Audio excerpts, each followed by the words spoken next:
you see you. We have another great lineup for you today. Lieutenant Colonel Anthony Shaffer in here in the second half of the show. He's a senior fellow and president of the London Center for Policy Research. 35 years of experience in the military, key leadership positions in defense, intelligence. He was a spook, he tells me. He was a spy. In fact, his ex handle is T_S_POOKY with underscore between each letter. So check him out there. He'll be here in just a second. We got a lot to talk about. And then coming up just in a second, we have Jeremy Kauffman. Jeremy has been an inventor. He invented library protocol. He's founded Odyssey. He is someone that's been very interested in the decentralization of social media. And he's a libertarian, and he got visited by the feds for having said a little too much on a free platform. So we'll talk about what happened to him, what his thoughts are, and we'll be right with you after this. Our laws, as it pertains to substances, are draconian and bizarre. The psychopaths start this way. He was an alcoholic because of social media and pornography, PTSD, love addiction, fentanyl and heroin. Ridiculous. I'm a doctor, for sake. Where the hell do you think I learned that? I'm just saying, you go to treatment before you kill people. I am a clinician. I observe things about these chemicals. Let's just deal with what's real. We used to get these calls on Loveline all the time. Educate adolescents and to prevent and to treat. If you have trouble you can't stop and you want help stop it, I can help. I got a lot to say. I got a lot more to say.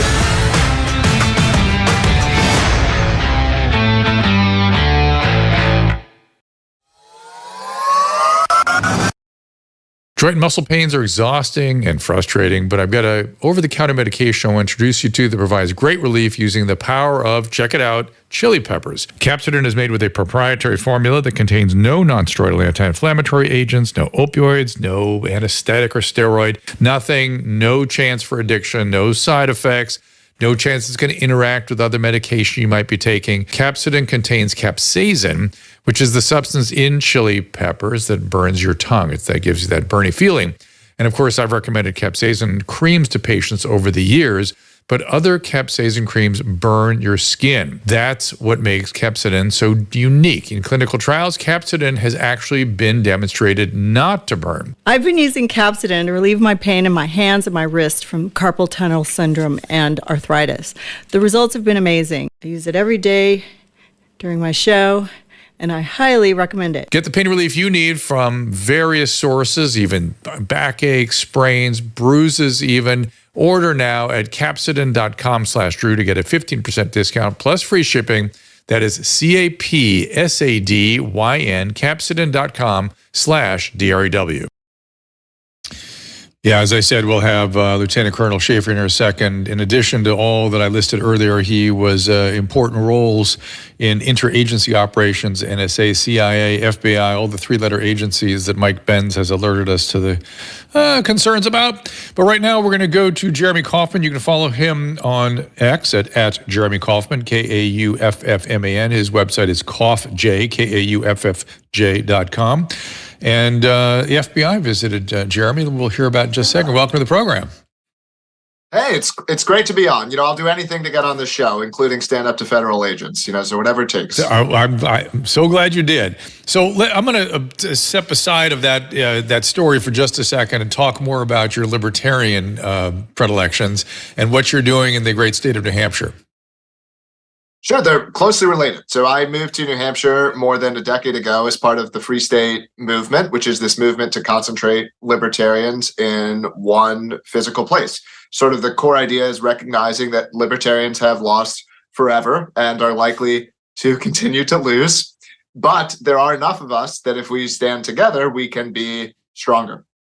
And we're winning here. The House Majority Leader in New Hampshire is a Free Stater. We have around 100 people in the State House, in the state legislature. And we have a congressional candidate, Lily Tang Williams, who is now running for office and has been making national headlines and has a good chance to become a congressman. And she is as great as Thomas Massey, and everyone should be supporting her. So this is a movement that's working. And part of what makes it possible to stand up to federal agents is knowing that there is this large group of people who are going to have your back, where it's part of the culture to do it. I'm not standing alone. And you had mentioned that you think of libertarianism Well, you rather than thinking about conservative and I guess liberal is the other word. I don't even know what words to use anymore. Right versus left. Give me your theories on that. So most of the libertarians here are right-wing libertarians, although not all of them are. I see left-right as oriented about your moral views. How much are you focused on local versus far? How much do you see, where's your locus of control? Is it about you and your local community, or do you see things as sort of happening to you? Left-right seems to underpin so many issues. Even inside of the libertarian movement, you see what I would call right-wing libertarians and left-wing libertarians fighting all of the time. So I consider myself a right-wing libertarian because I'm on the right. I'm comfortable with hierarchy. I'm focused locally. I like to celebrate excellence. I don't have a lot of sympathy for people who, when I view their failures as being a result of their own choices and this kind of thing, where a left-wing person, would be on the other side of that.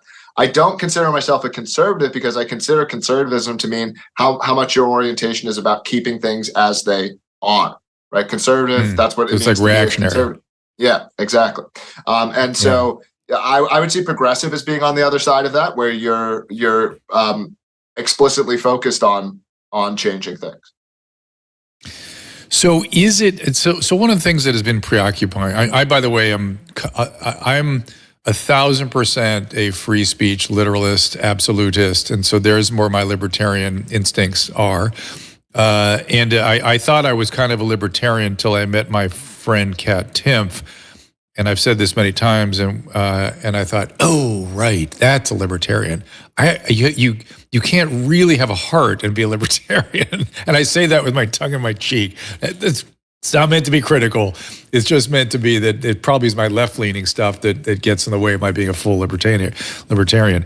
But the thing that has absolutely flummoxed me in recent years is this desire for centralized authority.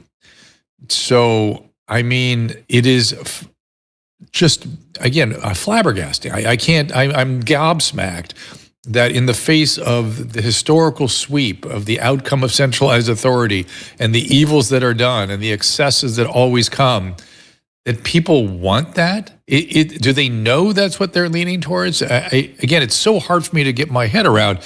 Help me with that.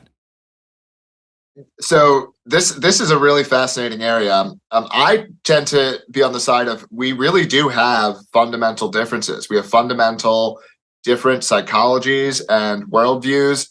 We can debate how rooted these are in biology versus our environmental, although I think biology absolutely plays a role in these things, but they seem to be relatively fixed by adulthood. And so this means we have different impulses in terms of how egalitarian we are, how authoritarian we are. And one of the more fascinating pieces of research I found is that the left-wing authoritarian does not self-perceive themselves as authoritarian. The right-wing authoritarian does. Right. Well, the right-wing authoritarian is like, I'm an authoritarian, right? I want to make everything the way that I think things should be, and I'm going to use force to do that. The left-wing authoritarian doesn't. They don't self-perceive that way. And this is really fascinating because where do you go from there? And I'm sure you've had conversations with this type of person as I have, and it's like, the words almost don't enter your brain. Like you can try to define terms, and it just doesn't work. My answer, of course, as a free stater, is to separate. But go ahead. Well, that's the way it's going, right? People are just moving to different states, and that's that. But I just think when you talk about that sort of lack of understanding of your authoritarian impulses, I think about how the California governor approached us when he locked the state down. He's like, "Hey, man, we're going to do this together. It's cool. It's just we gotta get ready. We're going to all do this." Like this very kind of shucksy sort of presentation. 2 years later, people are begging to get back to their businesses, begging to go back to the beach, and he'll like, "No, I'm busy at the French Laundry. Sorry, no, not for you. Good for thee, but not for me." I think it's unbelievable how people have taken this abuse, and it's like they don't even remember that it happened. It's one of the more again. I mean, I'm old enough that I feel like I've seen this play out a couple of times, so like it's a little bit less. Like if I was still, in my 20s, it would really be blowing my mind. Now I feel like I just kind of get it, and it's just kind of normal, and it's just what I expect. And so, I see this as one of my more uncomfortable presentations of this. I see myself like I see libertarians sort of like something like gay men, like you're just not going to convince other people to like this, right? It's you like it, but other people don't. So I hold these views sincerely. A lot of people do. A lot of people never will. They never will. And I think it's much healthier if we go in the direction of, look, we're not persuading each other. We're not changing each other's minds. Doesn't it make more sense? Wouldn't it be better for everyone if we sort of sort ourselves out? Because then more people can be happy and more people can get what they want. If California well, here's the problem. I'll tell you the problem. Jeremy, here's the problem. I mean, that's the way the founding fathers set it up, right? These are 50 independent states, or these were different countries to begin with, frankly. And, they couldn't, it was doubtful that they could all get along or form a union. And so, yeah, I get that. But the problem is going to be that the non-centralized, decentralized economies are going to do so much better than places like California and the quality of life is going to be so superior. Eventually, California is going to go to the federal government and just say, hey, those guys, they're doing too well. They need to give us some money. And that's where things are going to break down. I think that's plausible. I think we do have to think about the game theory and so on of how we do these kinds of things, but I don't think it's impossible that you can make it through this. And one of the things that our movement does try to focus on is ways to increase nullification, ways to increase state independence from the federal government. We do have an active independence movement as well, although I don't know that that's strictly necessary to achieve our ends. But I do think it is possible if you have enough people in a state. There's a big sort of sour grapes aspect of authoritarian governments. Like an authoritarian government wants to regulate everything, but if they can't control something, they kind of act like they never wanted to because they need to maintain this projection of their, well, why? All right, let's feel free to be skeptical of this. By the way, I love arguing, so be skeptical. I'm skeptical. I'll tell you why I'm skeptical. I'm skeptical because in California, they went, really? You're not going to listen to us? F you, we're coming after you. And they did. They absolutely destroyed people for daring to stand up and go, I've got outdoor dining here. No one, if you want to wear masks outside, it's insane, but go ahead. Okay, we got to pay our employees. These people are count on us to be able to support their families. We've been here for 50 years. Just kind of leave us alone. F you. They put a fence around those people. That they went harder. That's the part that's one of the many things I can't get over. Well, I think partially it's that there aren't enough of you. And when there are enough of you, they don't want to do it anymore. I can tell you a story that just happened today. This story is just coming out because I was just there before I drove back home to get on your show. So one of the woke school districts in New Hampshire, we do have some, we haven't won yet. So one of the woke school districts, there's this fight over transgenders in girls' sports. And some parents in one of these school districts, just a couple of parents, put on these. I wish I had it near me. I'd put it on. It's like 10 feet away. It's this pink XX bracelet. And the school district said it was disruptive, asked the parents to leave, and barred them from coming back to the girls' sports games. Just today, 80 parents, or 80 people, not all parents, 80 people showed up at the next girls' game, the next girls' soccer game. We had 80 parents all put on pink XX bracelets. Okay. And guess what? They didn't ask a single one of us to leave because they can do it against 2 people, but they can't do it against 80 people. And what they're going to do now is act like they never wanted to do this in the first place. Now, I don't consider that a total victory until someone loses their job. So I think some people in the Bow School District need to lose their job. But I do think there's an aspect of this. The COVID stuff wasn't nearly as strong in New Hampshire. And even if they made one, they generally didn't enforce it because they knew there were a bunch of us here who were going to stand up and disobey it, even if they tried. Speaking of disobeying, let's switch over to the story about your visit from the feds. A friend of mine was a radio talent, and he was goofing around making fun of something about President Obama, probably salacious and blue. It was radio after all, it was like 10 years ago or maybe more. And President Obama was going to make a visit to California, Los Angeles, the next couple weeks away. And that's probably why he was talking about him on a rock radio station. And within 48 hours, the Secret Service was knocking at his door and spent hours interviewing him. They were nice, but they were quite serious about the interview. Surely you knew you were going to get a visit from somebody. Well, I think there was some discussion in our group chat that someone in our group might get a visit. So I'm part of the Libertarian Party of New Hampshire. The Libertarian Party of New Hampshire basically goes out of its way to sort of be edgy and provocative and generate attention. Part of the reason that we do this is we want to create a certain reputation for the state as being full of libertarian extremists. We see it as necessary to changing. Yeah, it's necessary to changing the. Well, I don't think about libertarian as an extremist position, but it's I guess it is now. It is. Really doing if you're a socialist, it is for people on the other side of our value frame. Okay. Yeah. It is extremist, and so the Libertarian Party of New Hampshire. You can Google Libertarian Party of New Hampshire and see all the various news articles that have been written about us. And it's not just me on the account, by the way. There's 5 people or more who are regularly posting to this account. And what we try to do is create a reputation for New Hampshire via this account. And it's worked a number of times that we've been able to generate news stories. And part of the reason we do that is, in the same way that if a liberal or a left progressive moves to Florida or moves to Texas and they go home for Thanksgiving or they hang out with their college friends or whatever, there's this sense in which, why would you live there? That's, you're going to live there.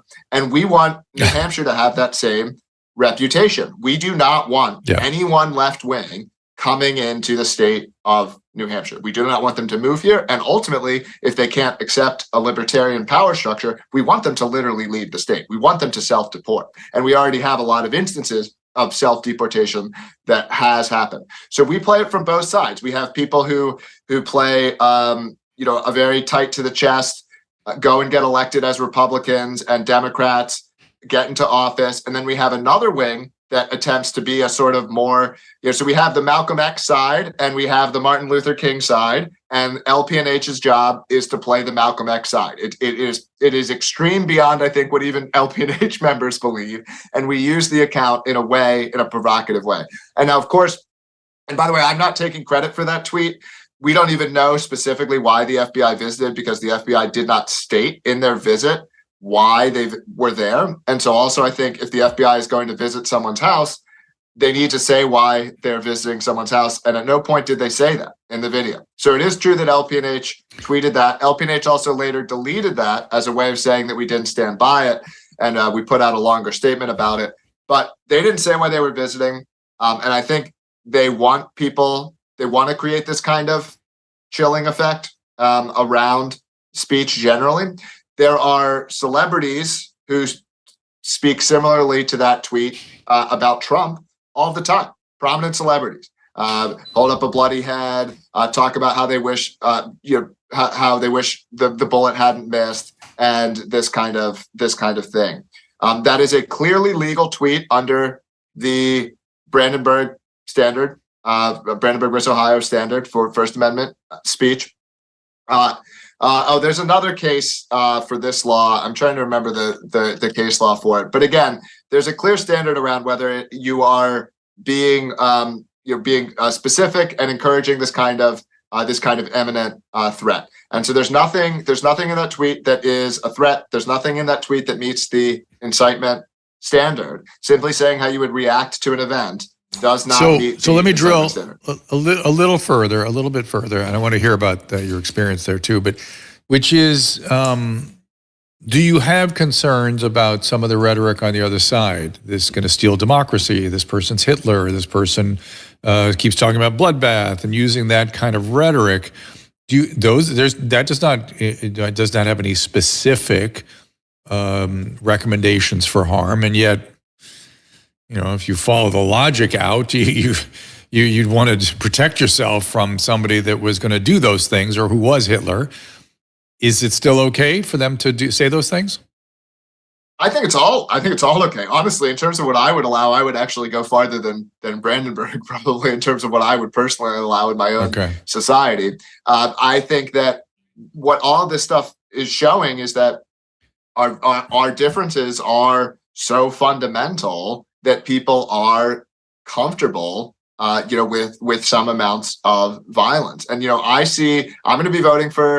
I will be voting for Trump in November. I think he's the best chance for turning some of this around, but I give the chance of Trump turning this stuff around is honestly relatively low. I think that the people who I don't want to put you in the bucket with me here, Drew, but I think people with my sort of views on things are well under 1/6 of America. There's no sign of this changing, and that means that the people who are on this side of things need to figure out something different. They need to figure out something different, because what we're doing is not working. And I do not think that in terms of demographics, and I don't even mean just race here. I mean just the demographics even inside of whites who are more traditionally Republican and libertarian voters. Even inside of that population, I don't think the majority of them would have my views. I do think my views are quite close to the views of the founders. I think my views are quite similar to the views of people who throughout history have created and achieved great things, but I think they are minority views. I think this sort of mind frame of egalitarian leveling has conquered America. And even in my view, a lot of Republicans are left-wing, and they don't deserve to be considered to be on the right. And so the people who aren't of that frame need to be figuring out a way to build something different, to be coming together and create something new. Because not only are we a dominated minority, this majority has captured so many important institutions. It's not just the FBI. They've captured the legacy journalists, the cable news outlets. They've captured the universities. And so you have a power structure that is successful at keeping out any sort of right-wing, individualistic, hierarchical man. And these people can't participate in the power structure. The power structure successfully excludes them. Or perhaps, like your next guest, they keep their head down for a while and they can kind of exist within it. But eventually, and when they get out of it, they're willing to speak up and talk about all the things that happened and that they saw when they were a part of it. But even more so, this structure has gotten incredibly successful at just keeping these people out. That's why 90% of journalists are Democrats and 95% of professors are on the left and 90% of tech employees are on the left and so on and so forth. This other mindset is getting successfully excluded from all of these places. Do you think we just go through historical trends where these things catch on, or is the sort of freedom fighting instincts of the foundation of this country truly an anomalous event? I think it's an anomalous event, but it's a current that's existed at least within portions of humanity for a long time. As someone who's tried to find the truth of this matter, one of the areas that I found the most interesting was the evolution of egalitarian behavior. We evolved in these tribal bands of 150, and they did have, or less, and they did have alphas, but that alpha was frequently leveled by groups of betas, right? And so that the alpha would have to keep his head down and would have to hide his skills and hide his abilities. And if he grew too strong, he would be ganged up on, he would be beaten up and potentially murdered. So this is the context, this leveling impulse. You can see it everywhere, right? Why do environmentalists hate Elon Musk, the man who has done more for the environment than anyone? Crazy. Because Elon Musk stands tall. He's an ape who stands tall. And so many people have this impulse when they see someone do that and they want to level that person. America selected for people who didn't have this impulse. This is why you read about early American history, de Tocqueville, American exceptionalism. It came from this positive selection for people who didn't have these psychological attributes. They built the greatest country to ever exist. We've now flooded it with we both flooded it with people who don't hold those values, and there's regression to the mean. And so now the view set of that created America, that founded America, is now a minority in its own country, and the whole world has been swallowed. There's nowhere to go. So we got to go to Mars, we got to go out to sea, or we got to go to New Hampshire. Those are the choices. You're talking about the poison of envy, and if you look at every religious text through time, there's injunctions against that emotion, to be aware of it, the destructive nature of envy, and there's no doubt about that. It is just a terrible emotion for us to lean into, and it becomes more prominent when narcissism occurs, and when narcissism is blossoming is when there's childhood trauma and disrupted family systems, and now here we are in this country. I do believe we could deal with our envy someday, that we could go in another, as things stabilize a little bit, go in another direction, but I don't know. You must know Michael Malice, right? I know of Michael Malice. I haven't made it onto a show. I'm on Dave Smith's show, Part of the Problem, a lot, and they roll together a bunch. And I'm a fan of Malice. Malice, I think, would be very familiar with these ideas. And I did want to say, you're right, that if you look at the things that have prevented this egalitarian leveling, it's actually, and this is going to be weird for a libertarian to say, but it's religions, governments, and corporations, right? And that is why the meme complex of a lot of religions is discouraging this kind of envious impulse, because humans can achieve more when we don't act that way. We also act less this way when we have clear enemies or existential threats. So when a group has clear enemies or existential threats, we don't do as much egalitarian leveling. And this is why people like Peter Thiel really want America to have a foreign enemy, because he thinks it will make America stronger and more exceptional when we're oriented towards a foreign adversary. Well, I'm going to ask Tony Shaffer whether we are likely to have that. So keep listening. Maybe we'll have the great good fortune of being attacked. This is hard. It's a crazy thing. Where am I living right now? I want to, before I let you go, we're running out of time here. I want to go back to the visit by the feds and sort of share with people that didn't see that. It seems like it was a pretty noisy clip. It went around X. With I'm sure how many clicks or reshares or what happened with it? It must have been 1 million or more. I think it has 35 million. Oh wow. Okay, let's take. Those of you who have not seen it, you should. Here we go. Could you please stop recording? No, it's First Amendment right. This will be going online as soon as you walk away. All I want to do is talk to you about a post that was made, and if you happen to be the one that made the post. I want to talk to you about you guys coming here. Say you make a salary of, I don't know what, low 100K? You guys making six figures? Factor in 50% expenses, overhead, maybe 100% expenses.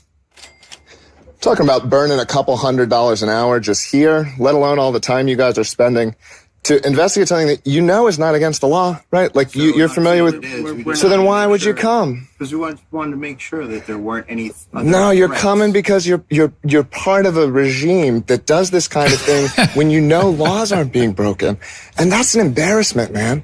Didn't you guys read the Constitution? Do you not believe in America? Like, how do you do your jobs and go home? We appreciate it. You're walking away because nothing we did is against the law, and you guys are heads that try to act like bullies because you know that what you're doing is embarrassing. You know Americans that believe in the Constitution think you're laughable, and you go home and you think about what you did today. Go home and think about it, you cowards. Well, okay. Well, no doubt about how you feel about it, Jeremy. I have another good one. So, Jeremy, I put this together. I counted how many times you asked them for their identification and how many times they ignored you. So here we go. There we go. I made Joe O'Donnell with the FBI. Can you give your full name, please? Could you please state your full name, sir? What's your name, sir? You can show me your name and identification, or I'm going to go back inside my house. So you can show me your name or ID, you can walk away. I'm not going to talk to people who claim to be federal agents unless they can show me identification. I'd like to see something with your full name, or I'm not going to talk to you. Could you please stop recording? No, it's First Amendment right. And then we saw the rest of that. Don't But go up against the Jeremy's very libertarian proud who of knows his himself. rights. Yeah, Well, don't go up I against the actually- libertarian who knows his rights. Even watching the video, my palms do get a little sweaty. It's not easy. Like my adrenaline absolutely racing, during that. So it's I can laugh about it now. If you're going to do that kind of thing, try to practice a little bit. It's you'll get better at it. I actually, my lights are out again. I actually felt bad for those guys. I particularly the one. I think reading the sort of the thought bubble over the guy down at the bottom of the stairs. My thought bubbles were almost identical to him. He's like, "Oh my God, another libertarian." Okay, it's like he was cracking up, which I appreciated actually, because there was some humor in it, and thank God he could just laugh a little bit, not take himself so seriously. Yeah, more than a decade ago, an early Free State Project founder named Carla Garrick stood up to the police here and establish the fact that we legally have the right to film law enforcement officers at any time that they are acting in an official capacity. So this case went all the way to the New Hampshire Supreme Court, I believe. Fact check that, but she did win a settlement, a financial settlement against the Ware Police Department, and after that, it has been clear under New Hampshire law that you have the right to record law enforcement officers when they're acting in a professional capacity. Well, I think this is a good promotion for the great state of New Hampshire. I got to say, I've been all over Vermont. I lived in Massachusetts for a while, so I was living west in Massachusetts, so Vermont was right north of us. But I think the only place I've ever been to in New Hampshire is Hampton Beach, the casino there. I had to do a presentation there, but it was lovely, and the people were lovely. And I mean, how people that have never lived in New England don't know how beautiful it is.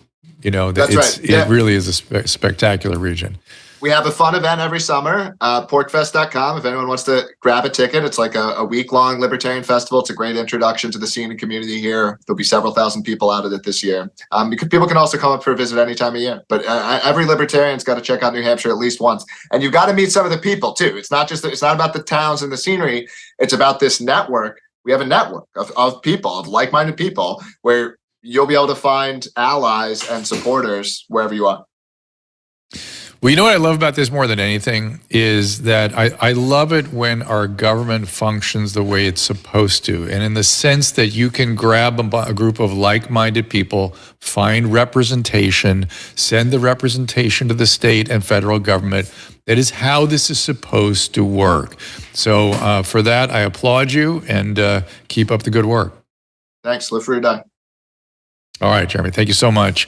Jeremy Kauffman, follow him on X, Jeremy Kauffman, and check his website out, KauffiCom, and go visit him in the great state of New Hampshire.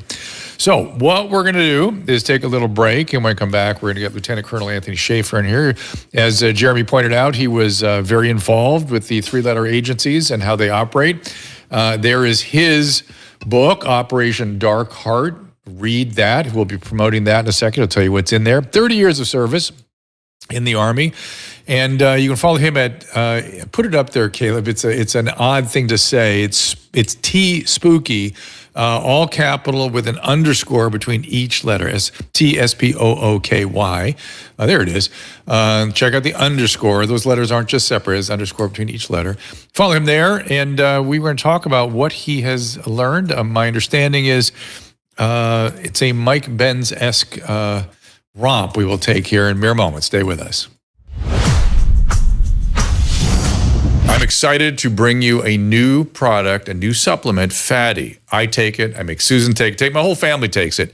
This comes out of, believe it or not, dolphin research. The Navy maintains a fleet of dolphins, and a brilliant veterinarian recognized that these dolphins sometimes developed a syndrome identical to our Alzheimer's disease. Those dolphins were deficient in a particular fatty acid. She replaced the fatty acid, and they didn't get the Alzheimer's. Humans have the same issue, and we are more deficient in this particular fatty acid than ever before. And a simple replacement of this fatty acid called C15 will help us prevent these syndromes. It's published in a recent journal called Metabolites. It's a new nutritional C15. Pentadecanoic acid, it's called. The deficiency that we are developing for C15 creates something called the cellular fragility syndrome.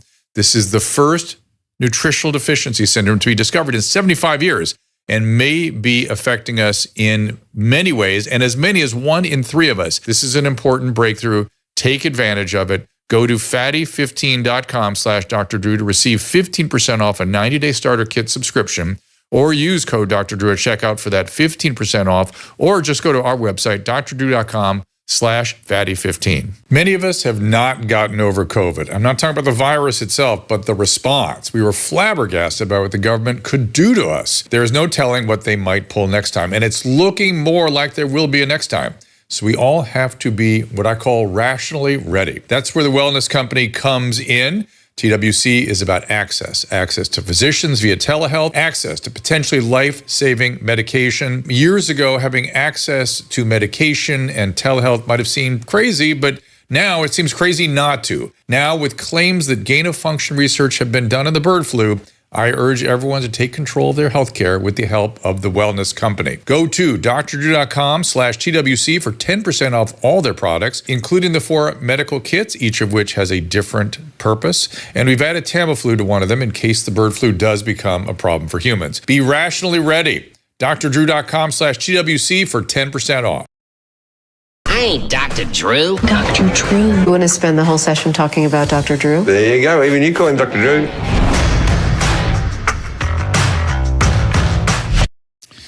My next guest is Lieutenant Colonel Anthony Shaffer. He's a senior fellow and president of the London Center for Policy Research, 35 years of field experience. NSA, CIA, FBI, 2 combat tours in Afghanistan, Bronze Star, he's earned a Bronze Star, and a regular commentator on national security. Please welcome Tony. Tony, welcome to the program. Hey, Drew. Thanks for having me. Great to be here. It's great to have you. So I want to start with a question that sort of Jeremy left us with, which was this notion that a common enemy might be good for us, which I just shudder that we have to have these kinds of conversations. But are we likely to be visited from someone that turns us into I have 2 questions. It turns us into a more cohesive country, or is that why we haven't heard from one, because they know that's what could happen? Well, I think it's happened. I mean, right after 9/11, I think we unified behind George Bush, but for better or for worse. I'm not here to comment on that. And by the way, I tweeted Jeremy's tweet without knowing him, because I thought that was unifying in its own way by the fact that many of us see the overreach of the federal government becoming a problem. So at this point, because we have so many issues, and I'm a Reagan guy who leans libertarian. I'm not a libertarian, but I lean that way. Ronald Reagan, during one of his speeches, talked about how the human race would become unified if there was an alien threat, a space alien threat, not the border ones, and that would bring humanity together to basically get out of our own heads, to abandon the idea of jealousy and greed and all these other things, to focus on what's best for everyone. So no doubt that would happen, but Drew, there's such a price to be paid by that. I mean, one of the times we were most unified was right after the Pearl Harbor attack. I'm doing a deep dive. One of the things I enjoy doing, as a geek, is I sit and listen to hours of detailed battles of World War II in the Pacific, everything from the Pearl Harbor attack from the Japanese perspective to Tarawa to Guadalcanal, and just the cost of unifying around an issue, it comes at a tremendous loss of blood and treasure. So, there's unity, and I think I don't know if you want to go there or not, but I think many of the things right now that the Biden administration is doing is pushing us in a direction of a potential conflict with Russia, or stirring something up in the Middle East. And I think we would be unified as a people, but again, the cost of doing that would be significant, and with 21st century weapons, especially with the potential of nuclear weapons, man, oh man, that could be one last putting the band back together for one last time to see devastation. So I'm always cautious when one talks about unity when we have to face a common enemy. So, speaking of a common enemy, I want, so I don't neglect doing so, Operation Dark Heart. Tell us what's in that book. You also have written fictionalized books as well. I have. So Operation Dark Heart was my time undercover in Afghanistan. I was the senior clandestine human intelligence guy for Defense Intelligence. I worked for a guy named Lloyd Austin. You may have heard of him, SecDef, when he was a brigadier general, and Stan McChrystal during his first tour there. It goes through essentially when we went from winning to losing. We decided, Drew, we wanted to not only just beat the bad guys, we said we wanted to make Afghanistan into Minot, North Dakota. So $2 trillion later, we end up cashing it all in for nothing. And so my book kind of goes through and talks about it. And we did pick the cover to mimic Apocalypse Now. If you see the art there, it does mimic that, because it was kind of my voyage up the river, much like Captain Willard kind of going through. So you see it from my firsthand account as a major. I was a major at the time. And the big controversy obviously was my disclosure to Phil Zelikow, the staff director of the 9/11 Commission, about the existence of a pre-9/11 operation called Able Danger, where we had identified several of the 9/11 hijackers about a year before the attacks, and how we were suppressed from allowing that information to be shared with the FBI and others. So I think people enjoyed it. It was New York Times bestseller, still selling. I'm still getting residuals, Drew, 12 years later. So I guess people still enjoy it. So there you go. Congratulations. Yeah, I hear the Valkyrie playing in the background when I look at that picture. So so what has happened to us? I'm led to believe by Mike Benz that there's this blob, these three-letter agencies that are sort of running amok now. I guess maybe one way to frame my question would be, what happened to the 50 intelligence officers that signed a document that said the Hunter Biden's laptop essentially didn't exist? What was that? What's wrong with these people? Well, they acted politically. Look, I still take my oath of office seriously. I was talking to a colleague about this last night, as a matter of fact, about how we're trained. They spend a lot of money training us, Drew. I mean, I spent 6 months down at a place called The Farm learning to be a spy. Before that, I was at Fort Huachuca going through any number of training courses, going through things in special places with special weapons. My unit, Stratus Ivy, developed the first weaponized technology. By the way, dark art, the concept of dark art was very much what the Israelis used against Hezbollah in some form. I don't want to get into that, but that could be another conversation at some point. But the idea was we were doing things that we thought were focused on being sneaky for the good reasons, hiding the truth to get the truth. What happened with those 51 intelligence officers, they decided that, I guess we're going to take our access, our placement, our skills, and use them politically because they lied. And during that same time, I had access to a copy of the Hunter Biden hard drive. I'm a qualified intelligence officer. I was actually on the Trump transition team. I was advising the chairman of the Joint Chiefs, Joe Dunford, before the Trump victory. I actually advised Mike Pompeo after, when he was director of CIA. So I'm a qualified intelligence officer, apparently. But my voice was shouted down. But when I was saying I knew personally JP, I knew the guy, Colonel Ron Scott, who took the hard drive to the FBI. I believed it to be authentic, but yet somehow these knuckleheads decided that, we're going to ignore the truth and just put out there what they thought would score political points, which it did. And oh, by the way, Drew, 7 of those guys, Clapper, and I know Jim Clapper. Jim Clapper promoted me from GS-11 to GS-12 when I was working for the Air Force as an operative. I said the other day on national TV that Jim Clapper makes chimpanzees look smart. I stick by that comment. And these guys have decided to act politically. So 7 of those 51 are now signing the 700 national security experts, bureaucrats, who have now come out and said they support Kamala Harris. So I'm always reluctant to put my name or my reputation or my experience behind something unless I know for a fact it's true. And those folks apparently, I think they have a fairly casual relationship with the truth. And so what is the blob so afraid of that Trump represents? That's the thing I can't quite figure out.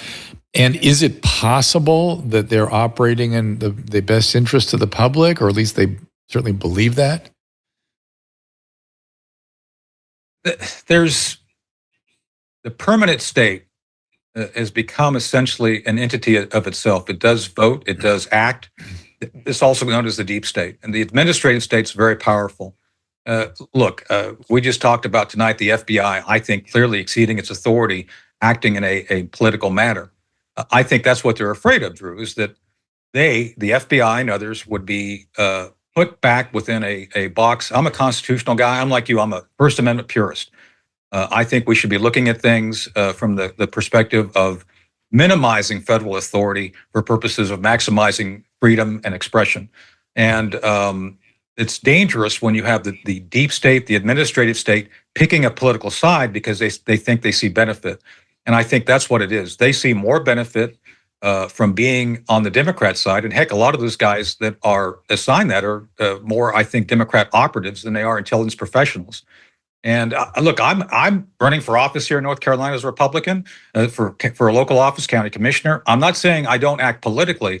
I'm saying if I act politically, it's going to be what I believe in the best interest of the American people based on my oath, and what I can do to help people regarding, maybe I'm a bit Mary Sue on this, but I think, we need to all act in the best interest of our society. These guys don't. And again, I've known some of these folks. I've been in a room when they've made decisions which were I knew were horrific. Just a quick example: back in the late '80s, early '90s, we knew that the North Koreans had a nuclear weapon. I was running a black operation that confirmed that, and yet the Clinton administration were pretending they didn't know that. They were negotiating as if we're going to stop North Korea from getting it. Little things like that. I couldn't say anything because I'm inside. Jeremy correctly identified I was in the inside. I couldn't say what I wanted to. But at the time, I was questioning the judgment of Bill Clinton, of Tony Lake, and all the other folks who were making decisions which I didn't think would result in a positive outcome. So I think that's why you see Democrats and the deep state kind of working together more readily, because I think they enjoy that. And the other thing is, Eisenhower warned us about this, the military-industrial congressional complex. Man, oh man. Tony Blinken said it. Lloyd Austin said it. Much of the money we're spending these days on foreign wars, it's spent here. Raytheon, Boeing, all these big corporations have huge sway over the political direction of this country. So you have this unhealthy economic relationship between large defense corporations and this deep state, whatever you want to call it, that keeps it going. And it's ironic. It's not left or right. I don't consider myself a hardcore Republican, but people like Hillary Clinton, people like Dick Cheney, Tony Blinken, they're all neocons. And when the neocons, when the Cheneys left the party, when some of these other folks who have always professed to be Republicans, who are really war hawks, left the party, I think that's a good thing, because we should not be promoting war as the first option within national security. Wasn't the original neocon movement back in the 80s, didn't that include sort of a moral absolutism? In addition to a constitutional absolutism? Am I getting that history wrong, or was that just a passing fancy? Well, the crystals, Bill Kristol being the latest crystal, the origins of it is actually Trotskyism. And many of the folks who were on the left saw the benefit of going to the Republicans, because at the time, remember, Drew, back in the 60s and 70s, the Democrats were the party of peace. Remember, most of the time they were pushing peace. So I think the neocons found a convenient home coming over to the conservative side for purposes of promoting, Henry Kissinger, big old guy who promoted, I think, very dangerous policies relating to using military force as a lead option within national security. So I think the neocons found a home. You mentioned Dr. London, Herb London Center. Herb started off as a neocon, and he recognized that being a neocon meant that you really came with some baggage which promoted activities and policies which really weren't in line with American values, which is to say, we should not be a bully. It is not our job to promote American values at the end of a gun. It's more about drawing people in. American exceptionalism, to me, is people coming here and being exceptional. Elon Musk is the perfect example of American exceptionalism. He was born in South Africa. Did you know that some person on embassy criticized him for losing his South African accent the other day? It's like, okay, that's kind of interesting.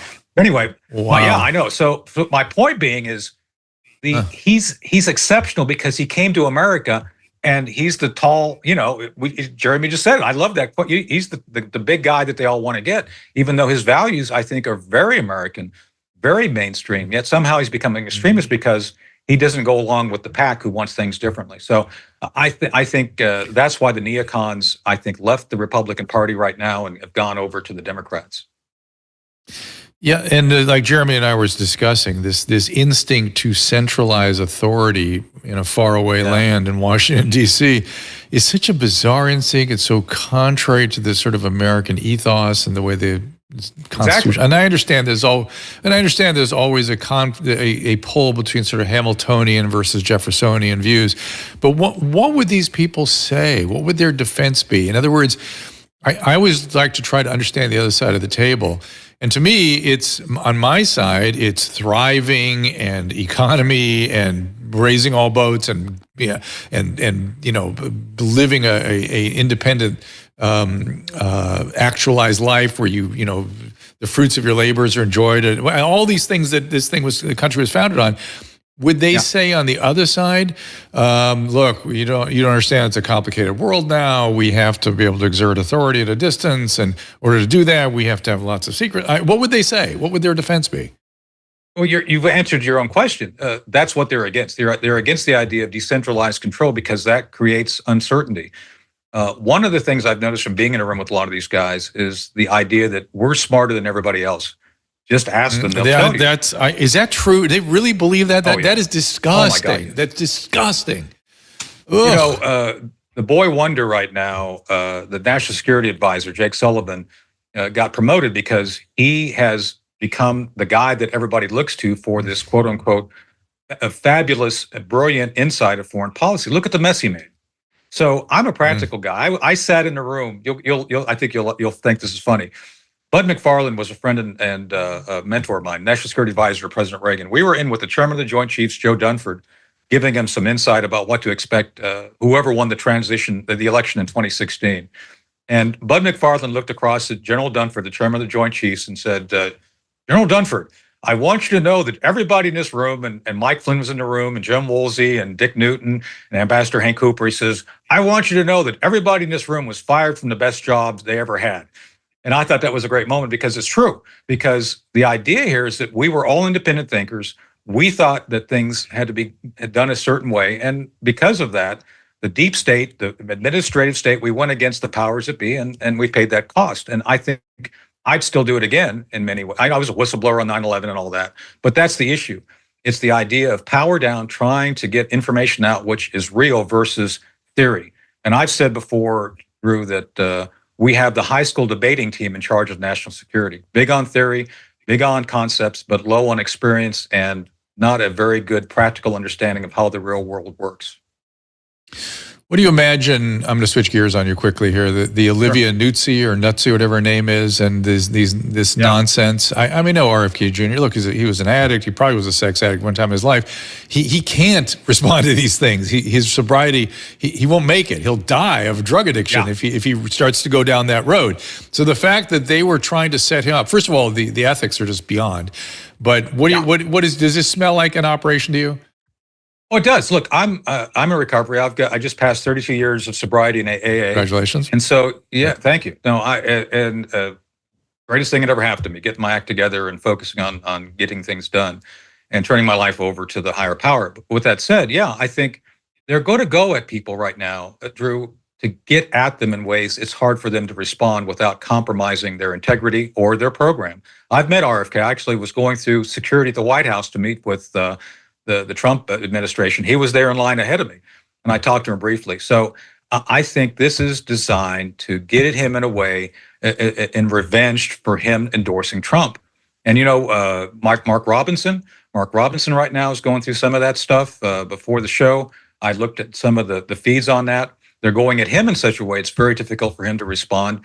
Whether he did it or not 15 years ago, the idea that he posted something in some chat room on the scale of the Bill Clinton scale of sexual deviance, misconduct. It's like both of these are like 2 or 3 versus a 10 being Bill Clinton. So I'm just saying, I think that these things are vengeance based on operations by the folks inside who have this information and know how to use it. Again, this is just the anti-Trump world? Yeah. No, it's more than that. This permanent administrative state that you see existing, Obama's part of it, I think. You've got people who come in and out of the governance. I think it's all about political power. It's those, and by the way, there's some Republicans on this too. I think it's why the left and right thing doesn't really work anymore, because there's some Republicans who are very happy to be, second fiddle because they still get benefit out of it. Members of Congress, it's hard to get members of Congress to do anything.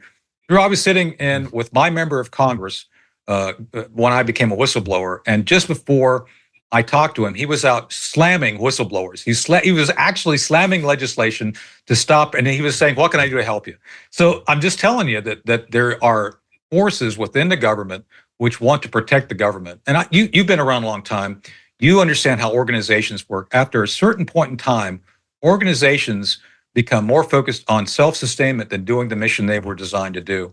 And I think you have a federal Leviathan who have this kind of combination of people with spooky skills like me, motivation based on money, and political power that motivates them to do that. And, people, I'm going to say it, I don't want to get you in trouble, but they leave the reservation, they decide to be independent. And the moment you do that, Tulsi Gabbard faced it. She's now in the Tulsi and I are friends. She's on the watch list because, she dared do things against the administrative state.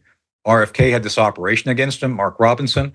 I think it's about, and I don't even know if it's formally organized, but there are forces there that work together very closely to essentially extract revenge at the price of freedom if you decide to do something. Wow. Brett Weinstein has been calling it I think he calls it the Leviathan. Caleb, am I remembering what he called it? Something like that. And it is a monstrous Leviathan, no matter how you carve it up. I'm surprised that those centralized the fans of the centralized government don't know that Louis the XIV invented that, and the Jacobins took it over and invented totalitarianism. And then when they really went out of hand, they became very concerned with public safety and health. And the Committee for Salut Public, the Robespierre's Committee for Public Safety, began the terror and carried out the terror. So you don't have to study history very deeply to see the patterns and to kind of look at, think about which side you want to be a part of. Well, think about that very thing. They also created something called Marplots. Marplots was a creation of that time, which is useless bureaucrats.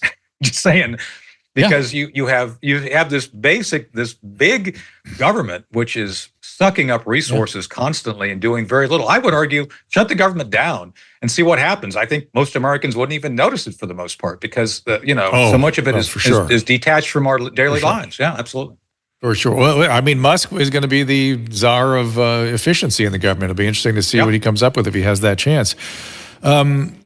The other thing was P. Diddy. Does that feel like an intelligence or involved in some way with that, do you think? I mean, it certainly sounds like Epstein-esque to the non-informed viewer. Yeah. So as a retired military case officer, I've focused on the military. We were doing special operations things. With that said, CIA does engage in operations where they will use operatives and they will go to the private sector to recruit agents of influence, if you will, Drew, to, I think, use a term that people understand. And look, let's face it, if P. Diddy had a party and you had someone you wanted to maybe, get in bed with an underage girl, you may want to get it on video. Gee, next thing you know, that's blackmail material. And if that was directed by someone, then that becomes essentially a tool to use to manipulate that person. So do I believe that happened? I don't know specifics, but the Epstein issue regarding his using Epstein Island, the way that people go about being compromised, people are human and they have, their vulnerabilities. And I think, by the way, the term is called brownstoning, where they actually have intelligence officers using underage women, trying to get senior officials, prominent businessmen into bed with underage people, getting it on video and using it for purposes of manipulation. So you kind of wonder sometimes when people say and do things after that seem to be going against their own interests, why they do that. And I think that, some of these things may lead back to those events if you trace it back for it. What is the history of that term, brownstoning? I'm just curious. So there's you've heard the term honeypot, right? The idea of getting someone in bed with someone. That's an old intelligence term. Well, honeypots happen all the time. It's happened with the FBI. There's been several FBI agents who were compromised by sleeping with spies. I think maybe a guy named, what was that guy's representative out there in California who supposedly slept with a Chinese spy? Eric Swalwell. Yes. That's a traditional honeypot. Some hot chick thinks that, hey, you're an older guy and you're hot. And he's like, oh, I'm hot. And next thing you know, you're, going out on your wife and doing things. That's a traditional honeypot. A brownstoning operation is much more sophisticated, where you might have first stage honeypot, you get someone in bed, and then you start putting them down a path to more and more get them stuck in situations which obviously are compromising. Once you're compromised, obviously that becomes an issue that's usable. And again, I know we've done this against foreign targets. what we do. I've recruited individuals in their country. Our job is to, lie, cheat, steal, gain intelligence from or people who know that if they're working for us for U.S. intelligence, they could be in jeopardy. Yeah, we do things sometimes nicely. We can recruit people based on what their needs are, or we can do it the hard way. And we are spies. That's our job. But the question about P. Diddy and what happened there, man, oh man, Drew, I would be curious to see what comes out over the next few weeks as more and more is revealed, because I think you might find a nexus between intelligence agencies and what he was doing. I mean, a 1,000 containers of lube, that's a lot of lube. And man, I may spread that around quite a bit. That was a kind of a striking observation, this whole thing. But yeah, when you said we can do it the hard way, you're sounding a little Pelosi-esque there. What I find that whole story. I have no vodka on me right now. Just saying. So, paint for me the picture going forward. How do you think things are going to play out? What worries you? How are you able to sleep at night? Just as we sort of wrap things up here, put me in a. Well, either help me be alert to what's likely to come, or help me put me in a mind frame where I also can sleep at night. Well, like you, I stay healthy, enjoy life, have a sense of humor. Whatever's going to happen is going to happen. One of the philosophies my old boss gave me is, if you can't control it, don't let it worry you. But with a serenity prayer, to actually do the things you can to make a difference. And that's what you're doing. It's what I'm trying to do. The question becomes, what will the other side do? And look, they've taken 2 shots. I mean, think about this. It's extraordinary that there's been 2 assassination attempts against the presumptive nominee, or the nominee of a party who may be the next president, in a little over a month. And nobody seems to know that that's extraordinary. And I think as we get closer, because Trump has said he's going to come in and change things, and I think he is a free speech guy. I talked to him about a month and a half ago at Chesapeake, Virginia. I do believe, based on my experience with him, he's going to change things. He's going to try to pick people this time who will come in and try to cut back the bureaucracy. But that's the issue. The federal bureaucracy, the 700 officers who signed that list, including 7 of the 20 of the 51 who signed the Hunter Biden hard drive Russia disinformation thing, they're all afraid because change would come. That change would result in them being removed from power, positions of power and authority, and that's what they're afraid of. So the question becomes, how desperate are they, and how will that desperation translate into action? And I kind of knew you might ask this question. Do you and I believe that the federal government would do something to be provocative, to ratchet up, to create some sort of a national emergency, or do something to interfere with the election? Well, they've already done it. Well, so a guy named Tom Ridge, you might remember, he was the first Homeland Security Secretary. He wrote a book, The Test of Our Times, and he admitted in that book, and I talked to Tom about this because I was at one of his book signings, he was directed by George Bush 43 to turn up the terror alert at certain times because it was politically expedient to what they wanted to achieve. So I'm just asking, if people are willing to do that for political points, what do you think they'd be willing to do if the whole shooting match may be a jeopardy regarding their sustainment of power, authority, and prestige? Right. I don't know. That I think we all have to be worried. And I do like what Jeremy was talking about, which is aggregating common interest. And I will call upon you should I need help in maintaining my focus on protecting free speech. That has become an easy target for me. Everything else is a little confusing. That is not. But Tony, thank you so much for being here again. Caleb, put the book up. He's still getting residuals, so you can still Caleb has a question. That's right. Yeah, I have a quick question about that. So you were talking about the honeypot operations and things like that being run by intelligence agencies. What department of the intelligence agency is setting up the infrastructure for that? Like, you're having to find women, and then for some cases finding underage girls to be part of these honeypots. So like, who's organizing that? Great question. So the FBI, CIA have engaged in honeypot operations. They just do. Now, how they do it, and I think Drew answered that question. They go to outside third parties like what's his name now? Yeah. Puff Daddy or P. Diddy. whatever. P. Diddy. P. Diddy. I think. They go to people like that and they say, hey, I'm with the FBI.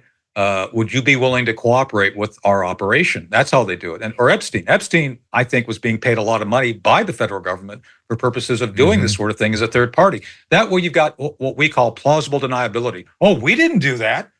We just happened to be there with the camera and we were told to go do something. So remember, much of what they do, Caleb, is trying to not have their fingerprints directly on things. You're not going to find any fingerprints on the RFK operation, but you have to remember that people can come in with a badge and say, "Hey, we want you to do this," and if they got dirt on you, you're probably going to cooperate. Just saying.